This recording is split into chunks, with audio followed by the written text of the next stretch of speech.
Okay, do you see it now? I do, yes, thank you. Sure. All right, everybody, thank you for attending today's webinar on aesthetics and performance capabilities of glazed and surface-coated brick products with our distributor sales manager, Chris Metz. My name is Brian Yansak, and I'm the design studio and events coordinator for Glen-Gery. During the presentation, you will notice the Q&A function at the bottom of your screen. Please feel free to submit any questions throughout the presentation, and they will be answered at its conclusion. Your attendance will be marked, and then we ask that you stay on for the duration of the presentation in order to receive your credit. Everyone attending the duration of the course will be receiving a certificate of completion within the next few business days, and those who provided their AIA number during registration will be submitted for credit as well. If you're participating today but did not register and wish to receive AIA credit, please put in the Q&A chat function to me or email me at events@glengery.com. That is events@glengery.com with your information, and I'll be happy to make that happen for you. Today's session is also being recorded, and a link for you to access it will be provided within your certificate of completion. I would now like to introduce our speaker today, Chris Metz. Chris has years of experience growing sales, developing national accounts, and driving architectural promotion of ceramic glazed brick, structural glazed tile, glazed thin brick, and ceramic wall tile. His previous employment experience included working in his family's concrete block business, Joseph Metz and Son, as a general sales manager In his current capacity, Chris drives business with our distributor partners by promoting and selling the full line of Glen-Gery products and services to architects, developers, builders, general contractors, mason contractors, and remodelers in the territory. Chris has a bachelor's degree in communications from the University of Wisconsin and has strong customer relationships in the Illinois market. And with that, I'll turn it over to you, Chris. Terrific. Thank you, Brian. Can you hear me okay? Nope. Yes, we can hear you. Oh, good. Okay. I'm going to start out with a little bit about Glen-Gery and Brickworks. Brickworks is our parent company. They've been around since 1934. They're based out of Sydney, Australia. In Australia, they have Austral Bricks, which is the largest brick manufacturer in that country. On Thanksgiving Day in 2018, they began their acquisition of the Glen-Gery company. A little more than half a year later, Sioux City Brick Company was brought under the Glen-Gery umbrella, and a short time later, Redland Brick Company as well. Glen-Gery has been around for 131 years and operates 10 brick plants plus 1 stone plant. Our products are sold through a network of over 500 distributors in the US and Canada. The Glen-Gery corporate offices are located in Wyomissing, Pennsylvania, which is, of course, known for Glen-Gery and also as the birthplace of Taylor Swift. So a little bit of trivia there. Wyomissing is right next to Reading and west of Philadelphia. As you can see from this US map, much of our activity is concentrated in the Northeast, with 4 brick plants in Pennsylvania, plus the newly created value-added plant where cutting, tumbling, sampling, and warehousing of our international products and wall systems occurs. There is 1 brick plant in Virginia, and then moving west, we have 2 in Ohio, 1 in Illinois, and 2 in Iowa. In addition, numerous masonry supply centers stretch all the way from Reading in the east to Omaha and Kansas City in the west. Lastly, but by no means least, we have the incomparable Philadelphia Design Studio, where Brian is located, which is soon to be outdone by New York City, in addition to new centers that are planned for Baltimore and Des Moines. Besides manufacturing our own products, we're proud to offer the long, low format Sanselmo Corso brick, direct from Italy, as one of our international products. In addition to this, we have the Venetian glass brick, also comes from Italy. It's available in a handful of colors and different finishes. It sets the design bar high.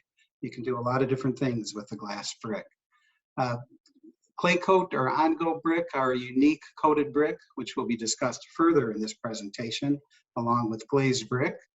Glen-Gery is a leader in time-tested handmade brick from our boutique handmade plant in York, Pennsylvania, which recently incorporated some of the handmaids from the former Cushwa plant. Roman Maximus from the Adel, Iowa plant is another long, low format brick, which was actually inspired by the masonry of the Roman Colosseum. Landmark Stone is our manufactured stone plant. They produce a variety of colors and styles in Cynthiana, Kentucky. And we also have a large line of pavers available to complement any building project. Our Feldhaus line is a line of imported thin brick made with German precision, suitable for any thin brick application, including PCI compliancy for tilt-up panels. True Bricks is a rail installation system using grooved thin brick that are mechanically fastened or popped into place on those rails. This system is not subject to the typical height limitations of other thin brick installation systems. ThinTech is our proprietary system of adhering thin brick to fastened metal panels, making for ease of installation of any thin brick products. And lastly, we carry a full line of masonry accessories to provide one-stop shopping for all of your masonry needs. That's me. This presentation is Designing with Glazed Brick for Style and Performance. All attendees who have registered will earn one learning unit. Brian will be administering that. This is a copyrighted presentation. This is an obligatory slide required by the AIA to not only start the program, but to let you know this course is registered with them, and continuing education credits will be reported to the AIA on your behalf. The AIA also does not endorse any particular products or systems. Glen-Gery provides quite a few products, as seen on the list and as also mentioned in my intro. We also provide the design professional ongoing support in numerous ways, such as this webinar, through product development. We have case studies. If you haven't visited our website, please do so. There's just an enormous amount of information that's there. We can do detailed reviews, specification reviews. We will work with your distributor. You should work with your distributor as well. All terrific resources for your projects. In this course, you will come to understand the age-old durability and beauty of the combinations of clay face brick and ceramic glazes. Glazed brick and on-go coated brick can be used for accent banding, feature areas, and on entire building envelopes. Glazed brick provide a way of designing something different, something extraordinary, and something eye-catching. Typical uses for this somewhat atypical product include transportation facilities, schools, correctional centers, and of course, any commercial or residential application. Through the learning objectives, I will explain and compare the physical attributes of glazed and on-go coated brick. I'll show how these products are made. We'll take a look at how these products are best used and identify their limitations. There are certain ways you don't want to use them. Lastly, you'll learn how to combine design specifications and installation methods to give you the most effective designs. One of the most valuable resources available is the BIA TechNote 13, which covers ceramic glazed brick exterior walls. This guide is paired beautifully with the BIA TechNote 7 on water penetration resistance. Both of these are available for free on the BIA website, www.gobrick.com. Also, the Glen-Gery website makes available a product profile on glazed brick, and your distributors should be able to help you out as well. A ceramic glaze is an impermeable coating or layer. It's chemically altered through the firing process by fusing inseparably and permanently to the brick body. Ceramic glazes are used for decorative design and durable, maintenance-free buildings. What is an engobe? Unlike the impervious nature of ceramic glazes, engobes are breathable coatings. Like a glaze, it adds color to a brick body. Some engobes are relatively thin, allowing the brick body to show through, whereas others are thicker, completely covering the brick body while allowing the texture and character of that brick to still show through to the surface. Opaque engobes are thicker than translucents. They are more natural in appearance and more stone-like. A popular application for engobes is to achieve grays that can't be produced with manganese or chromite additions. We all know that grays can be very elusive with brick. With engobes, you can get true deep grays. In short, ceramic glazed brick are vitrified, impervious, non-breathable coatings applied to the brick body. They are available in a wide range of colors, which never fade. There are a variety of finishes from matte to high gloss. Engobes also have coatings applied to the brick surfaces, but they are breathable and permeable. They are also available in a wide variety of colors, but only matte finishes are possible. You cannot do a high gloss in an engobe coating. Both products are premium priced, but engobe pricing is much more comparable to unglazed face brick. In some respects, making glazes is nothing like creating paint colors. In other respects, making glazes can be compared to creating paint colors, and that stains are mixed with a base color. Clear glazes are transparent with no colorants. Gloss and matte glazes generally use white, opaque bases. A clear base glaze will not have any colorants and will be transparent. Gloss and matte glazes have an opaque white base. Light reflecting particles are added to clear base glazes to make them opaque. On the right are the base glazes used for many of our coated products. The colorants used are stains that coat a base using ceramic and metal oxides, which are ground into a fine powder form. Colorants can be raw metal oxides or carbonates. They're often available as powders. Not all metal oxides produce color, items such as tin, titanium, and zircon, but they can affect existing color and stabilize it, as well as make a glaze coating opaque. Stains are man-made colored powders used in glazes, bodies, and engobes. They are manufactured by sintering powdered components in special furnaces at high temperatures. The powdered mixtures are stoichiometric. That's a terrific word, which I won't use again.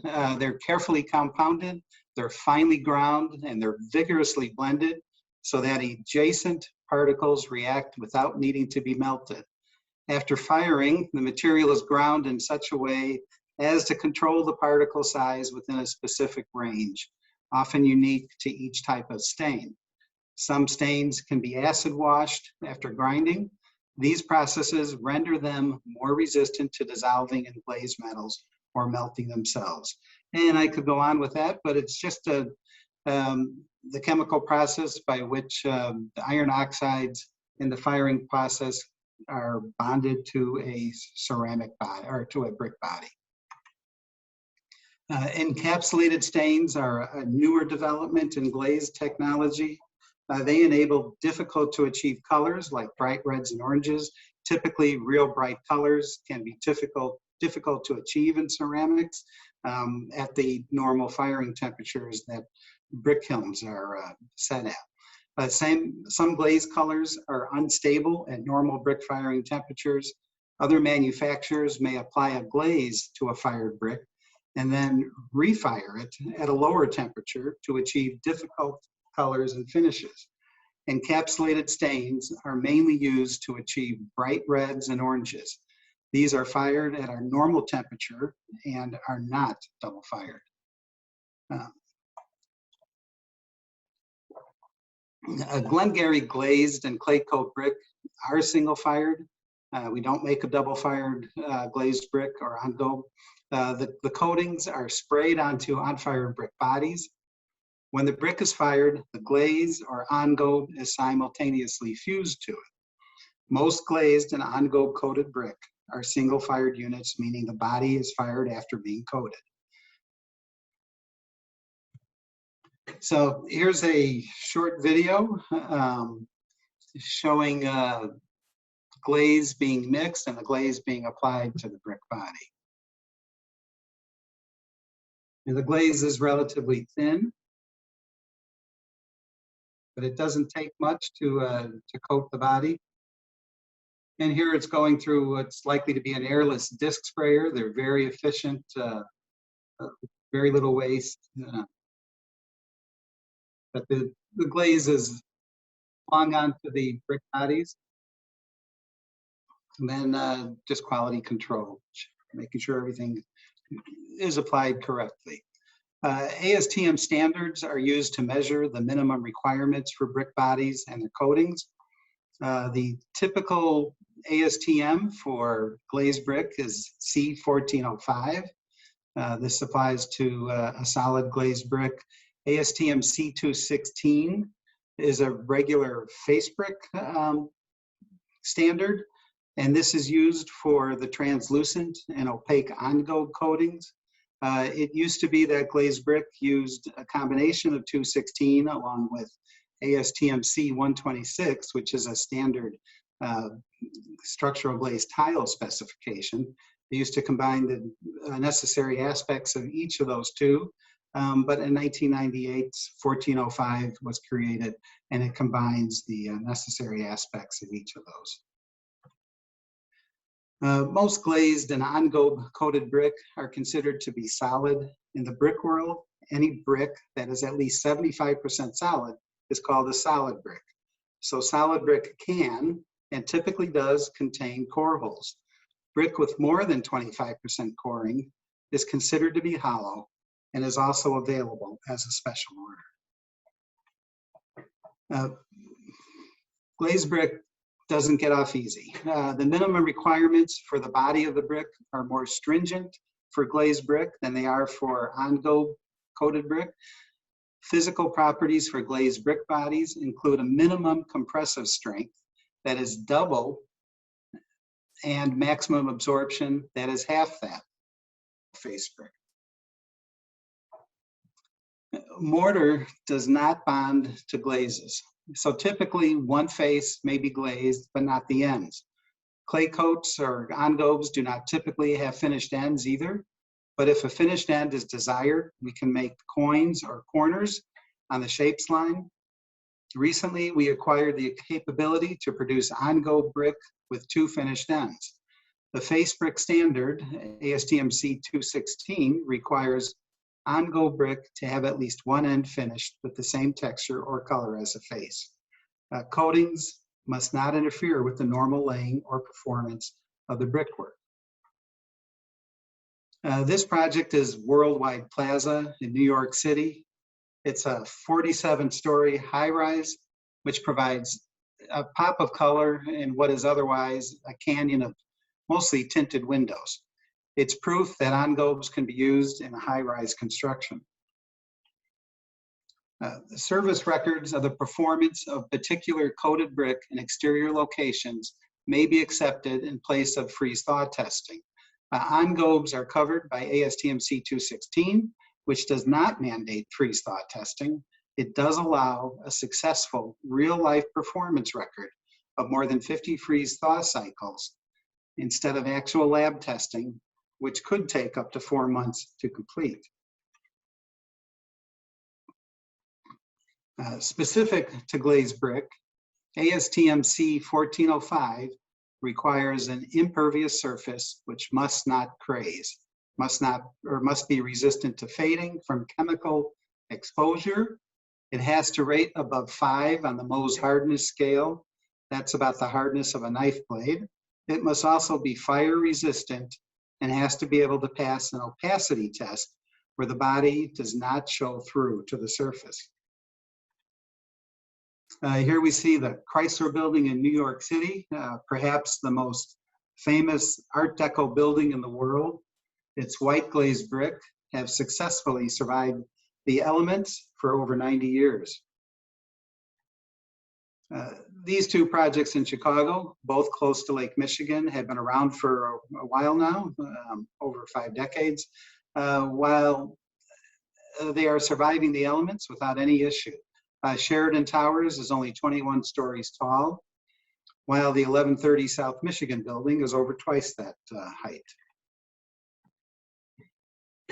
So ASTM-C 1405 governs appearance in regards to grade and type.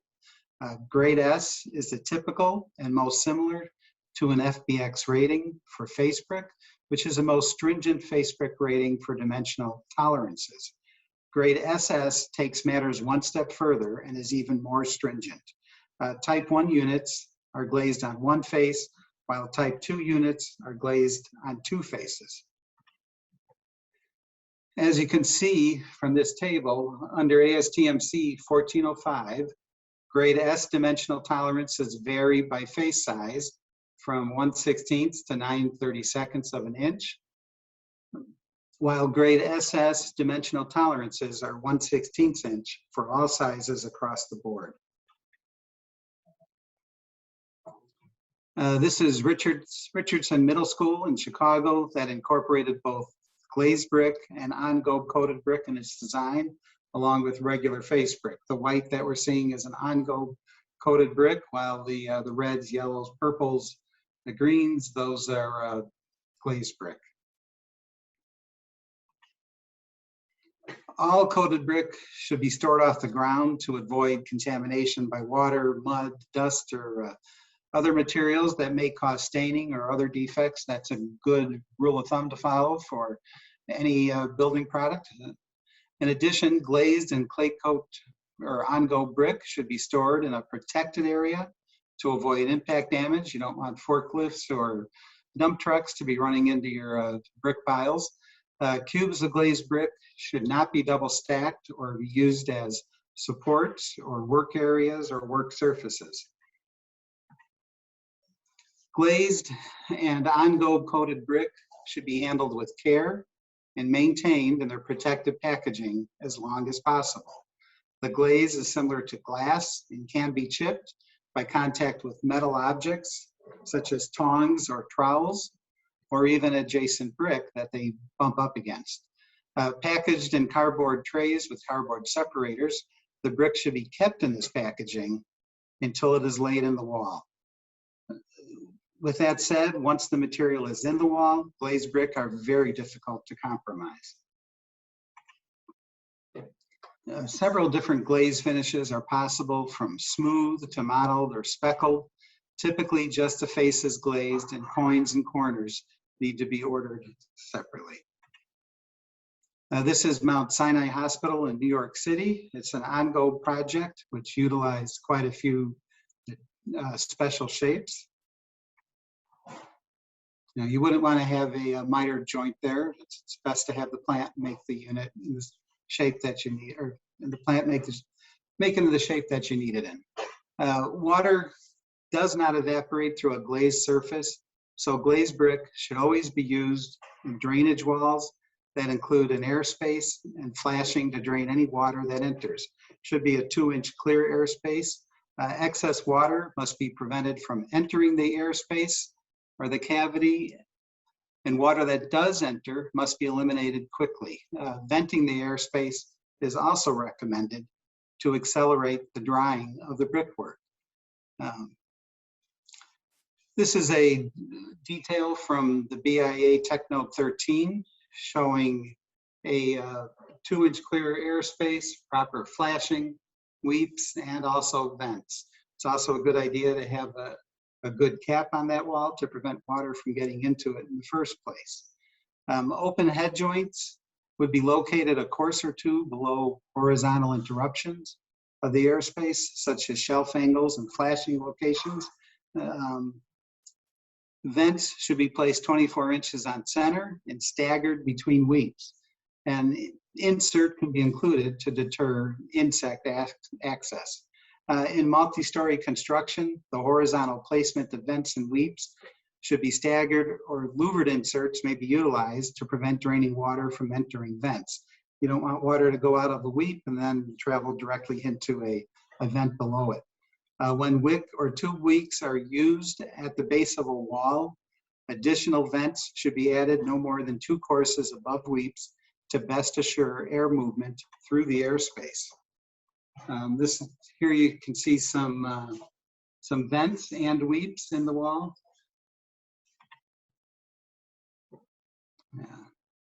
Vents will, just a weep and no vent could create negative air pressure, which would actually suck water into the cavity. Weeped and vented walls, on the other hand, create positive air pressure, and they help that cavity drain and dry out quickly. Another important detail is to use a proper drip edge to direct water away from the wall, as can be seen in this detail from the aforementioned BIA Tech Note 7.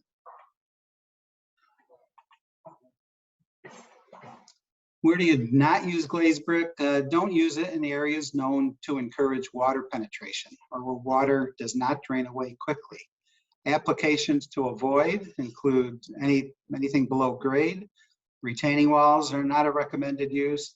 Caps or copings is a bad idea. There are too many mortar joints, too many segments, and places for that wall to fail and water to enter that wall. Corbels and projection sills are all places that can collect water, rain, or snow, sleet, keep that wall from drying out. Also, wing walls and freestanding walls are not a good idea. It's important that all special shapes, such as dedicated left-handed and right-handed units, inside and outside corner units, glazed headers, roll-locks, shorter than standard units, are all specified as much as possible to eliminate cutting. If cutting is necessary, a saw with a continuous rim, water-cooled diamond blade is recommended for a nice clean edge. Carborundum blades should not be used. Those might give you a jagged edge, and I'll guarantee that's not what you want. When thumbprint hard, mortar joints should be tooled to a concave or V-joint finish. Rake joints should not be used where brickwork is exposed to water because of their poor water resistance. Only a plastic jointer or striker should be used for glazed brick, and it's also recommended for on-go walls as well. It's a good idea to use a striker that's at least 3/4 inches in diameter to prevent pushing the joint in too far. It's all about water repellency. Once mortar joints are tooled, soft mortar should be wiped from glazed or on-go coated brick with a wet sponge.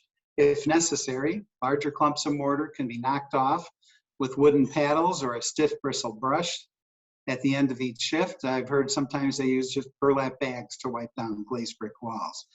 Metal tools and broken bricks may damage glazed brick, as well as some on-go coatings, and they should not be used. Also, pre-soak the wall prior to applying the cleaning agent, and thoroughly rinse the wall after cleaning is completed. Always follow the manufacturer's recommendations for cleaning brick. Can't emphasize that last sentence enough. Do what the manufacturer recommends. Bucket and brush cleaning method is the recommended cleaning method for glazed and on-go brick. Again, follow the manufacturer's recommendations. If using pressurized cleaning, always pre-soak the brick. Don't exceed 400 PSI. Use lots of water. Use the right spray tip, and keep the wand at least 1 foot away from the brick. Here's just some of the colors that might be available from the different manufacturers. Custom colors are always possible. Typically, the brick manufacturer will have a glazed library of colors made in the past. They've got these samples are numbered. They have corresponding formulas. Oftentimes, these colors can be reproduced if all the same resources are still available. If not, color development can take place, but with glazes, the color that goes onto a brick body does not necessarily bear any correlation to the color that comes out of the kiln after firing. You know, earlier I talked about we're not completely like mixing paint. With paint, you can mix things together. You can take an hair dryer to it, and you know pretty quickly what your color is. With ceramic glazes, we have to go through the firing process. Development can be time consuming, so be sure to allow for this. This is a great project to show the range of each color and potential differences in the on-go coatings. I mean, you're seeing several different variations of gray to charcoal on these buildings here. On this project, the architect was concerned with on-gobes looking too much like a painted brick. They considered going with a blend, but after reviewing a 2x3 presentation board, they were convinced that this particular color offered enough range for their design. It's a subtle natural range. Some colors can be very monochromatic, some can be rangy. Sample them out, you'll find out which are which. Custom 2-brick blends of blue, gray on-gobes were used here. Some colors, again, have range by their natures, and they'll be fairly monochromatic. This is the color board that was used on this project. You can see the on-gobe coated brick, the glazed brick, and also some different building materials used together. Glazed brick and on-gobes can be made on at least 6 different textures of brick body. This project in Chicago is the Parkside of Old Town. Here, glazed brick are used in conjunction with manufactured stone and regular face brick, adding pops of color to this multifamily development on the site of the former Cabrini Green housing project. This Chicago school project used glazed brick accent bands and feature areas along with regular face brick. An impervious glaze prevents inks and paints from being absorbed by the brick, making them easy to clean and an ideal choice for educational and institutional applications. Smoother glaze finishes are easier to clean than matte and textured glazes. They may require no more than a light scrubbing with a soapy sponge. Cleaning your brick will usually only require a little soap and water, and minimal scrubbing. A basic sponge or rag should do the trick. However, if you choose a more textured glaze, soap might not be enough. If this is the case, you'll need to use a stronger cleaning solvent. And as we mentioned above, you'll have to put a little more muscle into your scrubbing.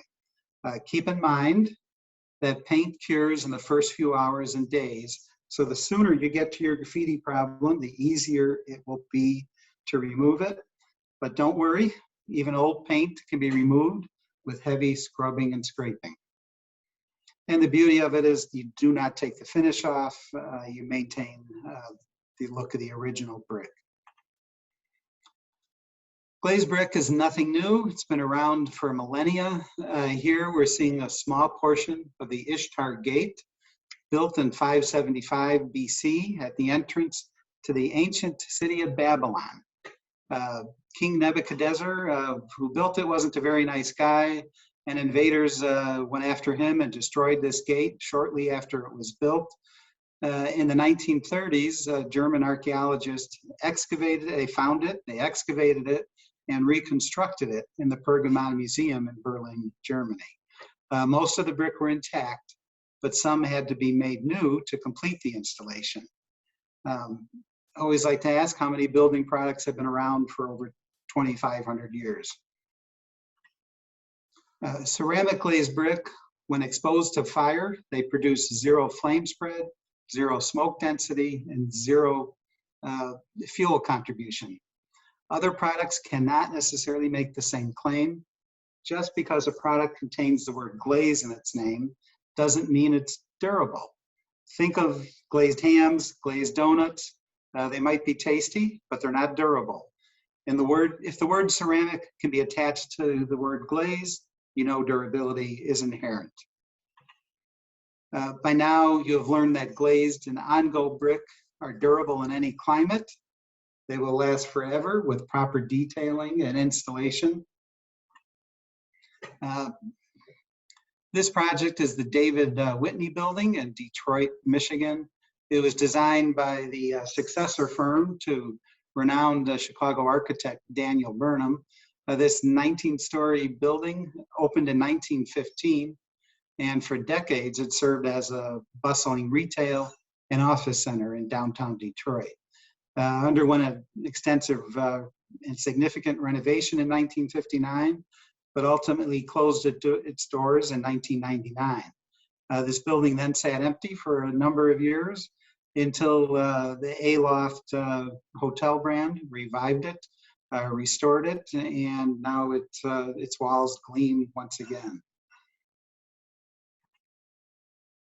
Now, this is the Children's Hospital of Michigan, showing a tremendous amount of color achieved through the use of glazed brick. On this project, the Park Chelsea Apartments in Washington, D.C., over 500,000 blue glazed brick, along with 45 different shapes were used. Glazed and on-go brick can be made as thin brick as well. Sometimes they're made as a thin tile and they're split. And other times a full dimension brick is made and then cut and installed as a thin brick. And that's what we're seeing on this project in Los Angeles. Glazed and on-gos provide a great variety of design options, and attention to detail, as always, will produce rewarding and successful projects. There's a short video which shows some of the projects we've already seen in glazed and on-go.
And that concludes this program. Now we have time for some questions, and I do see that we have a few here.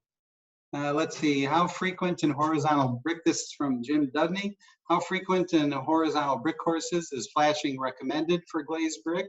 Is this different from unglazed brick?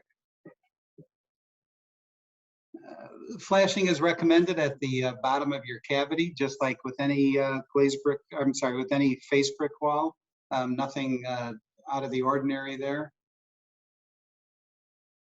I hope that answers that question. We had another question, I think. Yeah, thought we had some other questions and now I don't see them. If you have questions, please type them in. Nope, I see what happened. I dismissed them. So, did anyone else lose their sound, or is it only on my side? I hope nobody else lost their sound. Working again now, so not really a question there.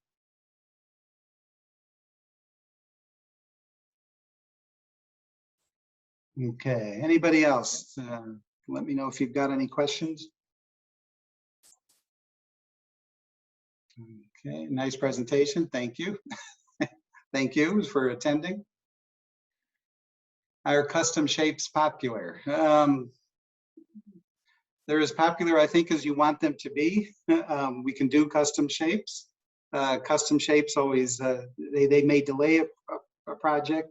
They obviously cost more because they're typically handmade. But yes, they are popular, and you don't want to be cutting brick and having mitered joints. You want to have shapes made as often as possible.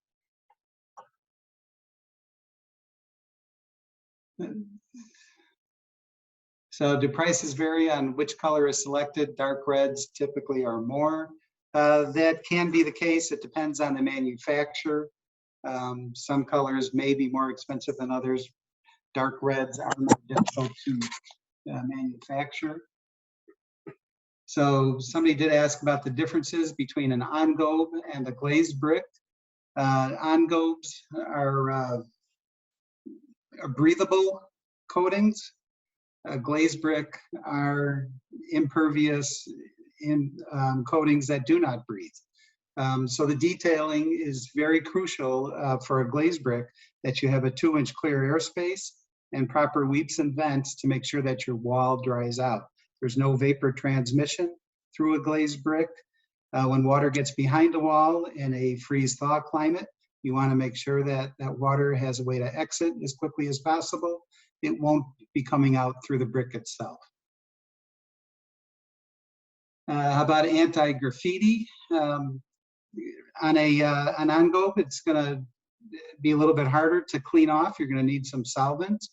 However, on a glazed brick, they're very anti-graffiti by their nature. Very easy to clean. Their impervious nature doesn't allow any inks or stains to soak through. So you can clean them off of the surface and you don't damage the brick. The general rule of thumb is anything that does not harm the mortar joint certainly does not harm the brick. Our glazed brick, a special order, and how to find out how much lead time for delivery. Glazed brick depends on the color. Some are considered to be stock items. Lead time, if they're in stock, you can get them right away. But work with your distributor, and they can help you out with those lead times. The joint thicknesses with glass brick, are they 3/8 of an inch? Typically, yes, I believe that they are. With a glass brick, not necessarily the focus of this presentation, but with a glass brick, you do use a chemical weldcrete to help the mortar bond to the glass surface. Let's see, did I miss anybody here?